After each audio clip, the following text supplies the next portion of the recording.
అత్తమామ మీద పంచాయతీలు పెట్టుకొని పిల్లల్ని తీసుకొని పోయి అమ్మగారి ఇంటికాడ ఉండే ఆడవాళ్ళకి చెప్తున్నాను.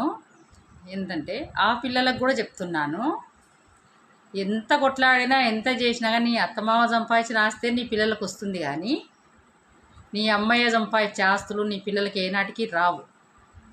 నీ బావ మాటలు అక్కల మాటలు విని పోరమొగల మాటలు విని నువ్వు ఎన్ని రోజులు ఉన్నా కానీ వాళ్ళు నీకు చిప్పనే ఇస్తారు తప్ప ఆస్తుల్ని ఇవ్వరు. గుర్తుపెట్టుకో. రెచ్చగొట్టి నీ బతుకు చింపిన ఇస్తరాకే చేసి ఆ రోడ్డు మీద వేస్తారే తప్ప నీకు ఎటువంటి సహాయం చేయరు. అందుకని ఆ పిల్లలకి ఎక్కడైతే హక్కులు ఉన్నాయో అక్కడికి పంపించడమే మంచిది. ఇది ఎవరికి చెప్తున్నానంటే, అత్తమామను వదిలిపెట్టి ఆడబిడ్డలను వదిలిపెట్టి ఇల్లు ఆకిలు వదిలిపెట్టి పోయి నడి రోడ్డు మీద కిరాయి ఇండ్లలో బతికే ఆడవాళ్ళకి చెప్తున్నాను.